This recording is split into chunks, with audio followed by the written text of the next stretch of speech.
Hello everyone, मैं उमा शंकर कुमार और आप सभी का स्वागत करता हूं हिस्ट्री के इस नए लेक्चर में। ठीक है, तो दोस्तों हम आज क्या बात करेंगे तो आप यहां पे देख सकते हैं। ठीक है, वैदिक पीरियड। ठीक है, आज हम जानेंगे वैदिक पीरियड। तो इससे पहले हम जान लेते हैं कि इसका आखिर मूल जो कालखंड है वो कितना से कितना माना गया है। ठीक है, तो आप यहाँ पे देख सकते हैं 1500 बीसी से 600 ईसा वर्ष पूर्व, यानी कि बीसी। जैसे कि हमने पिछला लेक्चर में बताया था, जब सिंधु घाटी सभ्यता पढ़ाया था, तो उसमें हमने बताया था कि बीसी का मतलब क्या होता है। ठीक है, तो अगर आप नहीं देखे होंगे तो आप जाकर देख सकते हैं। ठीक है, और आज हम वैदिक सभ्यता और वैदिक काल के बारे में जानेंगे। ठीक है, जैसा कि हमने पिछले लेक्चर में सिंधु घाटी सभ्यता के बारे में जाना और देखा कि कैसे उसका पतन हुआ था। ठीक है, तो मैंने पिछला वीडियो में बताया था कि जो पतन है तो अलग अलग थिंकर ने अलग अलग माना था कि सिंधु घाटी सभ्यता जो है ये सभ्यता किस प्रकार से पतन हुआ है। ठीक है, किसी ने बाढ़ बताया, किसी ने आर्य आक्रमण बताया। ठीक है, तो ये सारा चीज है। उसके बाद देखिए सिंधु घाटी सभ्यता के पतन के बाद प्राचीन भारतीय इतिहास में एक खालीपन देखने को मिलता है। ठीक है, जैसे कि हमने पिछले लेक्चर में जाना था कि लगभग 1750 ईसा वर्ष पूर्व तक सिंधु सभ्यता का पतन हो गया था।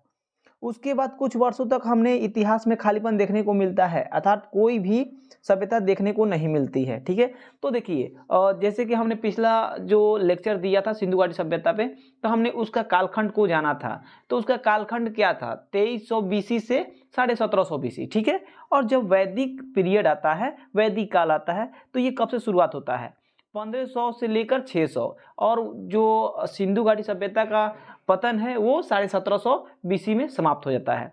यानी कि अगर दोनों का गैप देखा जाए, 1500 बीसी और 1750 बीसी, इस दोनों बीच का जो इतिहास है ये हमें ज्ञात नहीं है। ठीक है, अभी तक जानकारी नहीं मिला है कि इस बीच में आखिर क्या हुआ था भारत में, या जो भी चीज। ठीक है, उस समय में तो ये जो खालीपन है हमारा लगभग 250 साल का, तो इसके बीच का इतिहास की जानकारी हमें नहीं मिलती है। जो 250 साल जो हमारा है, 1750 से लेकर 1500 बीसी तक, इसका बीच का हमें इतिहास ज्ञात अभी तक नहीं है। बस इतना ही ध्यान रखना है। उसके बाद हमारा नेक्स्ट जो काल आता है वो वैदिक पीरियड आता है। वो कब से माना जाता है, तो 1500 बीसी से। आप यहाँ पे देख सकते हैं। ठीक है, बाद में 1500 ईसा वर्ष पूर्व में वैदिक सभ्यता का जन्म भारत में होता है। ठीक है, जैसा कि हमने बताया पहले। लेकिन दोस्तों भारत में जो सभ्यताओं का विकास क्रम है वो थोड़ा उल्टा दिखाई देता है। अब किस प्रकार उल्टा दिखाई देता है हम नेक्स्ट बारे में जानते हैं। ठीक है, जैसा कि हमने पिछला क्लास में जाना था कि भारत में सबसे प्राचीन सभ्यता सिंधु घाटी सभ्यता थी। ठीक है, जो कि एक नगरीय सभ्यता थी। जैसे कि हमने पिछला वीडियो पढ़ा था, तो हमने जाना था कि जो सिंधु घाटी सभ्यता है वो नगरीय था। ठीक है, न कि ग्रामीण।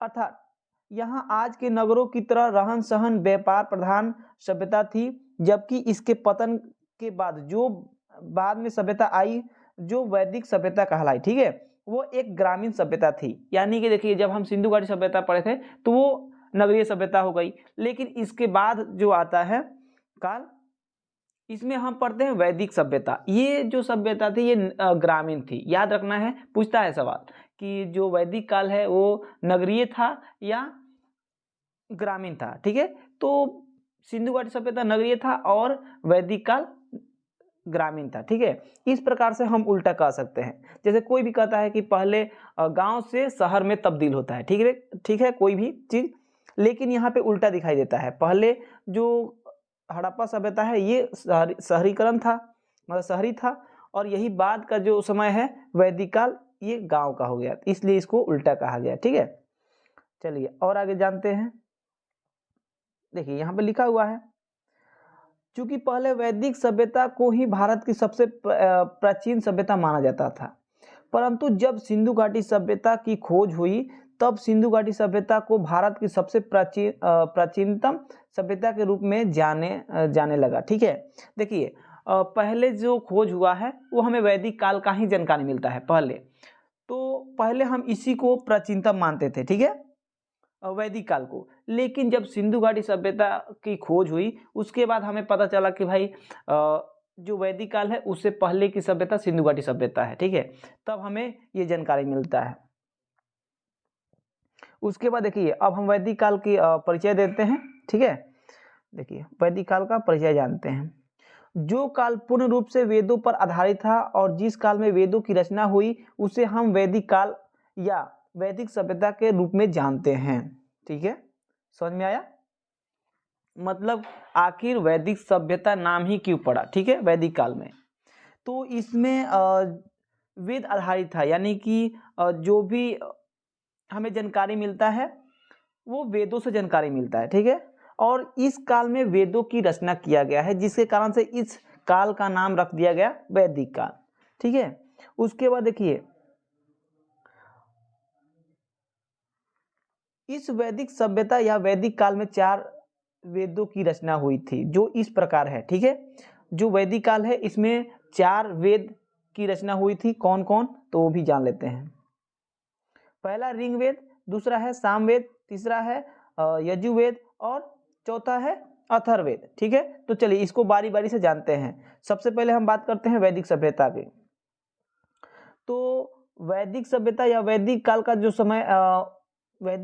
जो समय है वो कितना से कितना माना गया है, 1500 बीसी से 600 बीसी, ठीक है। ये आपका वैदिक काल को माना गया है। लेकिन वैदिक काल को 2 कालखंड में हम पढ़ते हैं, ठीक है। अब क्यों बांटा गया है 2 कालखंड में, इसको भी हम नेक्स्ट क्लास में जानेंगे, ठीक है। तो देखिए पहले हम जानते हैं पहला पूर्व वैदिक काल, जिसको हम ऋग्वैदिक काल भी कहते हैं। पूर्व वैदिक काल जिसको हम ऋग्वैदिक काल भी कहते हैं, इसका जो कालखंड है ये कितना से कितना माना गया है, 1500 बीसी से 1000 बीसी, ठीक है। ये पूर्व वैदिक काल का बात कर रहे हैं। अगर वही हम उत्तर वैदिक काल का कालखंड का बात करें तो हमारा हो जाता है 1000 ईसा वर्ष पूर्व से 600 ईसा वर्ष पूर्व, ठीक है। तो देखिए वैदिक पीरियड 1500 बीसी से लेकर 600 बीसी माना जाता है, लेकिन वैदिक काल को 2 कालखंड में बांट दिया जाता है। पहला कि 1500 से लेकर के 1000 ईस्वी, इसको हम पूर्व वैदिक या ऋग्वैदिक कहते हैं, ठीक है। उत्तर वैदिक 1000 से लेकर 600 बीसी। समझ में आया? चलिए आगे जानते हैं। जो पूर्व वैदिक काल था उसकी जानकारी हमें ऋग्वेद से प्राप्त होती है। देखिए बहुत महत्वपूर्ण जानकारी, देखिए आप लोग नोट पॉइंट करते जाएंगे जो भी ऑब्जेक्टिव बन रहे हैं। देखिए जो पूर्व वैदिक काल था उसकी जानकारी हमें किससे मिलता है, पूछता है कि ऋग्वैदिक काल की जानकारी हमें किस वेद से मिलता है, तो ऋग्वेद से, ठीक है। ऋग्वेद पूर्व वैदिक काल को ऋग्वेद काल भी कहते हैं, देखिए यहाँ पे लिखा है अच्छा से, ठीक है। इसलिए इस पूर्व वैदिक काल को ऋग्वैदिक काल भी कहते हैं। उत्तर वैदिक काल की जानकारी हमें 3 वेदों से हमें प्राप्त होती है, ठीक है। जैसे कि हम जान लिए कि ऋग्वैदिक काल से हमें ऋग्वेद से जानकारी मिलती है, इस कारण से इसे ऋग्वैदिक काल भी कहते हैं। और उत्तर वैदिक काल पूछे किस वेद से जानकारी मिलता है, तो हमें 3 बाकी यानी कि 4 टोटल वेद है, ऋग्वेद, यजुर्वेद, सामवेद और अथर्ववेद। तो हमें ऋग्वेद से प्राप्त हुआ ऋग्वैदिक काल की जानकारी, और बाकी जो उत्तर वैदिक काल है शेष 3 वेद से जानकारी मिलता है, यानी कि यजुर्वेद, सामवेद और अथर्ववेद, ये तीनों मिला करके हमें जानकारी मिलता है उत्तर वैदिक काल, ठीक है। उसके बाद आगे जानते हैं पूर्व वैदिक काल का समय 1500 ईसा वर्ष पूर्व से लेकर 1000 ईसा वर्ष पूर्व माना जाता है, जैसा कि हमने पहले ही बताया। उत्तर वैदिक काल का समय 1000 ईसा वर्ष पूर्व से लेकर 600 ईसा वर्ष पूर्व तक माना जाता है। समझ में आया? उसके बाद देखिए एक और आप लोग ऑब्जेक्टिव लिख सकते हैं, जैसे कि जो भी हमारे देखिए 4 वेद है, प्रथम जो 3 वेद आता है इसको हम वेदत्रयी भी कहते हैं, ठीक है। प्रश्न पूछता है कि हमें वेदत्रयी कहते हैं, दे देगा ऋग्वेद, यजुर्वेद और सामवेद, ठीक है। उसके बाद इनमें से तीनों कोई नहीं और नॉन ऑफ दी जैसे करके प्रश्न पूछता है, ठीक है। तो हमको ये याद रखना है कि ऋग्वेद और यजुर्वेद और सामवेद ये तीनों मिलाकर के हम वेदत्रयी कहते हैं, इसको तीनों वेदों को मिलाकर वेदत्रयी कहते हैं, ठीक है। उसके बाद जानते हैं, देखिए वैदिक शब्द का अर्थ ज्ञान होता है, ठीक है। पूछता है कि वैदिक या वेद, मतलब कह सकते हैं इसको, वेद का अर्थ क्या होता है, वेद शब्द का अर्थ क्या होता है, ज्ञान, ठीक है। यह शब्द वेद से बना है, सीधी सी बात है, वेद से बना है वैदिक, तो वेद को हम ज्ञान कह सकते हैं कोई भी, ठीक है। उसके बाद भारत में इस वैदिक सभ्यता का निर्माता के रूप में आर्य लोगों को देखा जाता है, ठीक है। पूछता है कि वैदिक सभ्यता का निर्माता कौन है, तो आर्य, ठीक है। आर्य एक संस्कृत का शब्द है, जो आर्य शब्द है ये संस्कृत का शब्द है जिसका अर्थ होता है श्रेष्ठ, ठीक है, जिसका अर्थ होता है श्रेष्ठ। पूछता है कि आर्य का अर्थ क्या होता है, तो श्रेष्ठ, ठीक है। यह श्रेष्ठता कोई जातिगत रूप से नहीं बल्कि भाषा के रूप में जो लोग श्रेष्ठ थे उन्होंने अपने आप को आर्य कहा। इन आर्यों ने भारत में वैदिक सभ्यता की स्थापना की, ठीक है। जैसा कि आर्य आए, पूछता है कि आर्य कहाँ से आए, तो मध्य एशिया से, ठीक है। आगे हम जानेंगे कि आर्य का आखिर मूल स्थान क्या था। तो आर्य का अर्थ होता है श्रेष्ठ, ठीक है, जान लिए। और ये श्रेष्ठ क्यों कहा गया है, ये आर्य शब्द का श्रेष्ठ ही क्यों, क्योंकि कारण ये था कि जो आर्य थे वो संस्कृत भाषी थे, यानी कि संस्कृत वेदा थे, संस्कृत को अच्छी तरीकों से जानते थे, इस कारण से अपने आप को श्रेष्ठ समझते थे जो आर्य थे। इसके कारण से हमें इसका अर्थ मिलता है श्रेष्ठ, ठीक है। उसके बाद देखिए आर्य का मूल स्थान। अब हम जान लेते हैं कि जो आर्य थे वो कहाँ से आए थे और कहाँ बसे थे, ठीक है। इसका मूल स्थान क्या था, तो आप यहाँ से पढ़ सकते हैं। लिखा है भारत में आर्यों का आगमन कौन सी जगह से हुआ था, इसको लेकर अलग अलग इतिहासकारों ने अपने अपने मत दिए हैं, ठीक है। जो आर्य आए हैं कहाँ से आए हैं, तो जो जितने भी इतिहासकार हैं उनमें एक मतभेद है। कोई जगह से बताया है, कोई इतिहासकार कई जगह से बताया है, ठीक है। तो देख लेते हैं कि कौन इतिहासकार कौन से जगह को बताया है। तो ज्यादातर इतिहासकार ने अपने अनुसार आर्य विदेशों से भारत में आए और यहाँ आकर उन्होंने वैदिक सभ्यता बसाई, यानी कि निर्माण किया, वैदिक सभ्यता का विकास किया, ठीक है। तो देखिए सबसे पहले इतिहासकार आते हैं मैक्स मुलर साहब, ठीक है। आप यहाँ पे देख सकते हैं मैक्स मुलर साहब का कहना था, इनके अनुसार आर्य मध्य एशिया के क्षेत्रों से भारत आए थे, ठीक है। जो आर्य थे वो कहाँ से आए थे, मध्य एशिया, ठीक है। जो ईरान वाला क्षेत्र है, पश्चिमी उत्तर पश्चिमी, जो आप ऊपर देखेंगे मैप में तो वहाँ मिलेंगे, ठीक है। मध्य एशिया से भारत आए थे, यहाँ आकर वैदिक सभ्यता की स्थापना की। सीधी सी बात है, आर्य जो थे वही वैदिक सभ्यता की स्थापना किए। इसके द्वारा दी गई जानकारी को ही सबसे ज्यादा सही माना जाता है, ठीक है, और प्रधानता भी दी जाती है। देखिए जो मैक्स मुलर साहब ने बताया है कि जो आर्य थे उनका वो कहाँ से आए थे, मध्य एशिया से, तो इतिहास जो है वो इन्हीं को माना है, ठीक है। सौर्यमान इन्हीं का मान दिया हुआ है। उसके बाद नेक्स्ट आता है डॉक्टर संपूर्णानंद। इनके अनुसार आर्य अल्पत पर्वत श्रेणी जो यूरेशिया के अंतर्गत आती है, ठीक है, अर्थात जो एशिया और यूरोप के बीच का भाग है वहां से आर्य भारत में आए थे। ये संपूर्णानंद जी का कहना है, डॉक्टर संपूर्णानंद जी का, ठीक है। इसके पीछे का कारण यह था कि इन क्षेत्रों में जो सभ्यताएं थी वे कुछ बिंदुओं पर वैदिक सभ्यता के समान थी। देखिए अब इनका कहने का कारण क्या है, इनके कहने का रीजन क्या है, आप यहाँ पे देख सकते हैं, ठीक है। क्योंकि कुछ बिंदुओं पर वैदिक सभ्यता के समान थी, यानी कि जो समानता है वो मिलती जुलती है, जिसके कारण से इन्होंने उस चीज को कहा। उसके बाद देखिए बाल गंगाधर तिलक, इन्होंने क्या कहा है सॉरी, यहाँ पे देखिए, यहाँ पे पढ़ते हैं बाल गंगाधर तिलक, इनके अनुसार आर्य जो है वो प्रदेश और उत्तरी ध्रुव के क्षेत्रों से भारत में आए थे, ठीक है। इन्होंने कहा है कि जो आर्य हैं वो कहीं से नहीं उत्तरी ध्रुव से आए हैं, ठीक है। आप देख सकते हैं कि उत्तरी ध्रुव कहाँ है, ठीक है। उसके बाद स्वामी दयानंद सरस्वती जी का क्या कहना है, इनका भी जान लेते हैं। इनको भारत के इतिहास में एक समाज सुधारक के रूप में देखा जाता है। आप जानते हैं कि दयानंद सरस्वती एक समाज सुधारक भी थे, ठीक है। और इनके अनुसार आर्य तिब्बत क्षेत्रों, देखिए यहाँ पे, ठीक है, तिब्बत क्षेत्रों से भारत में आए थे। तो दयानंद सरस्वती का कहना था कि जो आर्य है वो तिब्बत से आए हैं, ठीक है। तो आप तिब्बत देख सकते हैं मैप में कहाँ पे है। उसके बाद नेक्स्ट देखते हैं कि ज्यादातर इतिहासकार मध्य एशिया क्षेत्रों से ही भारत में आर्यों का आगमन मानते हैं और मैक्स मुलर के मत से ही सबसे ज्यादा प्रधानता दी जाती है। तो देखिए आप अलग अलग इतिहासकार का अलग अलग मत जान लिए कि आर्य कहाँ से आए हैं, ठीक है। लेकिन किसी का तो एक मत अच्छा माना जाएगा, यानी कि सबसे महत्व दिया जाएगा। तो इसमें किसको महत्व दिया गया है, मैक्स मुलर साहब को, ठीक है, मैक्स मुलर साहब को। और इन्होंने कहाँ बताया है, मध्य एशिया को, ठीक है। तो प्रश्न पूछता है तो आप सबसे पहले मध्य एशिया को लगाएंगे। उसके बाद नेक्स्ट देखते हैं। इस प्रकार हम देखते हैं कि आर्य भारत में मूल निवासी नहीं थे, वे विदेशों से आकर भारत में बसे। आप जान गए कि कहाँ से आए थे। उसके बाद यहाँ पर आकर वैदिक सभ्यता को बसाया और उसका विकास किया। इस काल में इनके द्वारा वेदों की भी रचना की गई। ठीक है, तो देखिए जो आर्य थे वो विदेशी थे, ठीक है, भारत में आए और यहाँ पे वेदों की रचना किए। इसके कारण से उस काल जो समय था उस काल का नाम पड़ गया वैदिक सभ्यता। ठीक है, अब हम देख लेते हैं कि वैदिक सभ्यता के स्रोत। ठीक है, स्रोत मतलब जानते हैं कि कोई भी चीज़ों का जानकारी या मतलब कोई भी चीज़ स्रोत लेने का, ठीक है, जानने का। तो इसमें सबसे पहले आता है कि इस वैदिक सभ्यता के संबंध में पुरातात्विक और साहित्यिक या लिखित स्रोत दोनों ही प्राप्त हुए हैं। ठीक है, तो देखिए इस काल को जानने के लिए हमें दो प्रकार के स्रोत मिले हैं, पहला कि पुरातात्विक और दूसरा साहित्यिक यानी कि लिखित स्रोत। तो आप पहले जान लीजिए कि पुरातात्विक स्रोत क्या होता है। ठीक है, देखिए पुरातात्विक स्रोत किसे कहते हैं?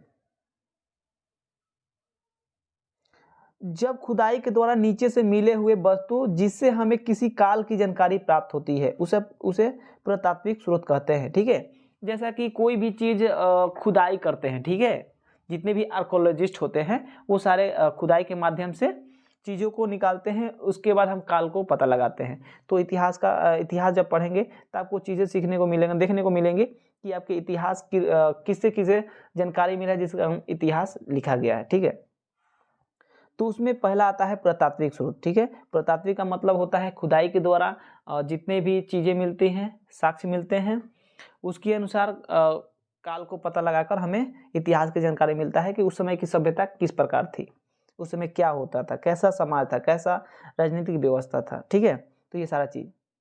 उसके बाद हम नेक्स्ट देख लेते हैं कि जो साहित्यिक स्रोत है इसे हम कैसे डिफिनेशन देंगे। ठीक है, कैसे जानेंगे।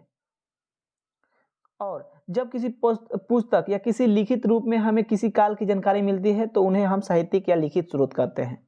जैसे कि साहित्यिक स्रोत क्या है, यानी कि लिखा हुआ चीज़, तो उस समय का जो भी चीज़ लिखा हुआ है तो उस समय का काल का बारे में पता चल जाता है। लिखित स्रोत, तो ये लिखित स्रोत हो गया। पुरातात्विक समझ गए कि खुदाई के द्वारा, ठीक है, जमीन के नीचे से।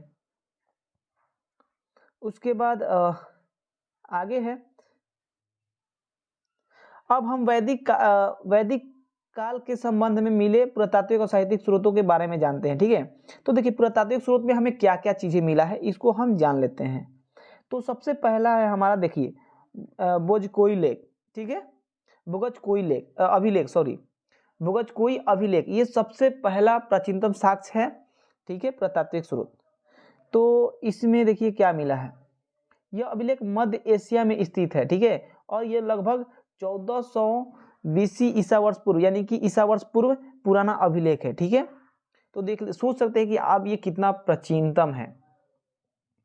जो बोझकोई अभिलेख है ये मध्य एशिया से प्राप्त हुआ है, और कब प्राप्त हुआ है, तो 1400 ईसा वर्ष पूर्व। ठीक है, अब हमें इससे क्या जानकारी मिलता है, हम उस चीज को जान लेते हैं।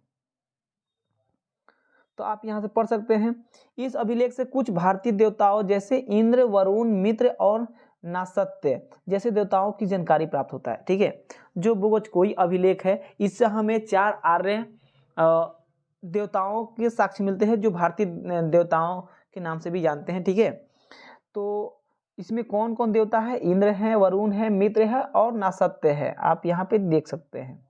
ठीक है, इस प्रकार हमें यह जानकारी मिलती है कि इस समय की इन देवताओं भारत में लोग पूजते होंगे। ठीक है, ये जानकारी मिलता है कि उस समय के जब भगवान है तो लोग पूजते होंगे, तो ही तो भगवान बने। ठीक है, उसके बाद देखिए दूसरा क्या पुरातात्विक स्रोत मिलता है, इसमें पूर्व वैदिक काल से संबंधित खुदाई से मिट्टी के बर्तन अर्थात गैरिक मृदभांड प्राप्त हुए हैं। तो देखिए जब खुदाई किया गया है उससे संबंधित कुछ जो मृदभांड, समझते हैं मृदभांड क्या होता है, जो घड़ा उड़ा होता है उस प्रकार में। ठीक है, बर्तन उस समय तरह तरह के बर्तन हुए करते थे मिट्टी उट्टी का, तो वो सारे चीज़ें मिला हुआ है मिट्टी का। उसके बाद साहित्यिक स्रोत। ठीक है, अब हम आ जाते हैं साहित्यिक स्रोत। तो आप यहाँ से पढ़ सकते हैं वैदिक सभ्यता का मूल सार साहित्यिक स्रोत ही है। ठीक है, जो हमारा वैदिक पीरियड है उसमें सबसे ज़्यादा जानकारी हमें किससे मिलता है, मतलब कि वेद से मिलता है, ठीक है, वो लिखित स्रोत है, तो ये कहा गया है। उसके बाद वैदिक सभ्यता के संबंध में मिले साहित्यिक स्रोत ही अभी तक प्राचीनतम पढ़े जा सकने वाले स्रोत है, ठीक है, क्योंकि सिंधु घाटी सभ्यता के संबंध में मिले साहित्यिक स्रोतों को अभी तक पढ़ा नहीं जा सका है। अगर उन्हें पढ़ लिया जाए तो वो सबसे प्राचीनतम पढ़े जा सकने वाले साहित्यिक स्रोत बन जाएंगे। देखिए, कहने का मतलब ये है कि जो साहित्यिक स्रोत मिले हैं पूर्ण रूप से वो वैदिक काल के ही मिले हैं, ठीक है। जो सिंधु घाटी सभ्यता थी उस समय साहित्यिक स्रोत नहीं मिले हैं। उस समय का जो काल था, तो हमें पुरातात्विक स्रोत पे ही निर्भर होना पड़ता है। जो सिंधु घाटी सभ्यता थी, ठीक है, उसमें ज़्यादा साहित्यिक स्रोत नहीं मिली थी, लेकिन स्पष्ट रूप से हमें वैदिक काल की जानकारी साहित्यिक स्रोत से मिल जाता है, वो चीज़ बताया हुआ है, ठीक है। उसके बाद आगे जानते हैं। वैदिक सभ्यता के साहित्यिक स्रोतों के संबंध में हमें मुख्यतः वेदों से जानकारी प्राप्त होती है, जिसकी रचना इसी वैदिक काल में हुई थी। इन वेदों की संख्या 4 थी, तो आइए जानते हैं, ठीक है। तो देखिए, सबसे पहले ऋग्वेद, लेकिन उससे पहले एक दो जो ऑब्जेक्टिव आपके बन रहे हैं वो हम बता रहे। देखिए, वेद का अर्थ होता है ज्ञान, ठीक है। देखिए, वेद को हम श्रुति साहित्य भी बोलते हैं। पूछता है कि वेद को हम बोलते हैं श्रुति साहित्य, तो आखिर हम श्रुति साहित्य क्यों बोलते हैं? कारण ये है कि जो वेद है वो सुनकर लिखा गया है, ठीक है, एक दूसरे के कहने पे लिखा गया है, न कि खुद से लिखा गया, ठीक है, तो इसको हम श्रुति साहित्य भी बोलते हैं। समझ में आ गया?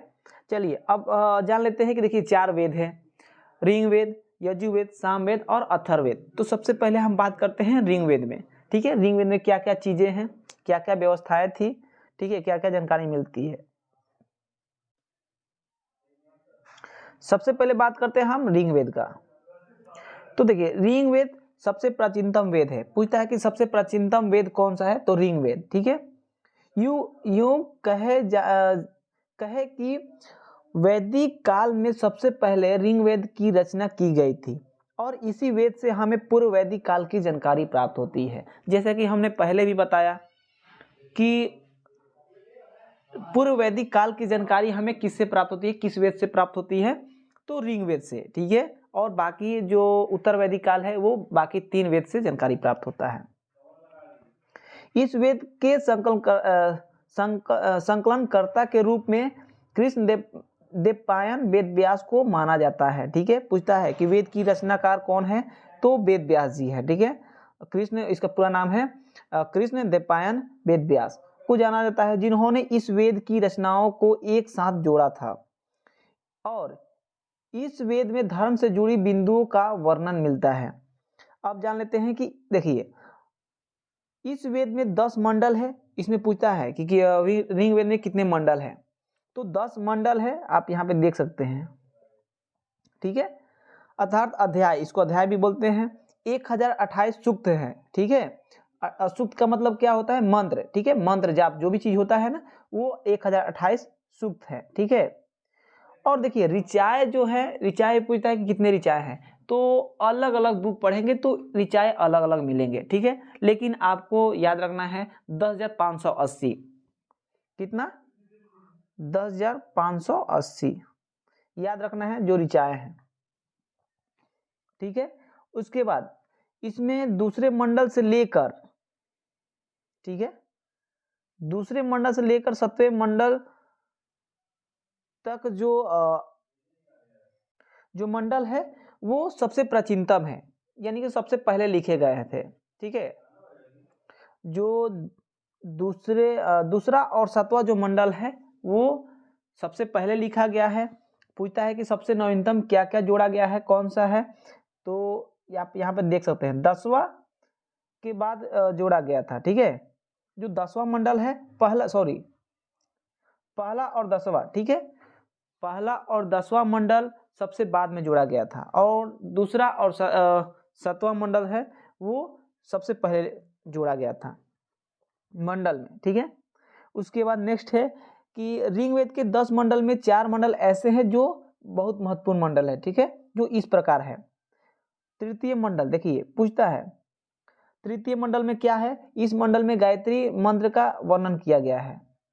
गायत्री मंत्र का वर्णन किया गया है, जिसकी रचना कौन किया है, विश्वामित्र। पूछता है कि गायत्री मंत्र की रचनाकार कौन है, तो विश्वामित्र, ठीक है। उसके बाद सतवां मंडल, ठीक है, सतवां मंडल, इस मंडल में आर्यों के अनार्यों से युद्ध का वर्णन मिलता है, जिसको हम दशराज युद्ध के नाम से जानते हैं। इस मंडल में एक युद्ध पुरुष, देखिए अब किसके किसके बीच हुआ था, इस मंडल में एक सुदास नामक राजा का 10 दूसरे राजाओं के साथ दशराज युद्ध का वर्णन मिलता है, ठीक है।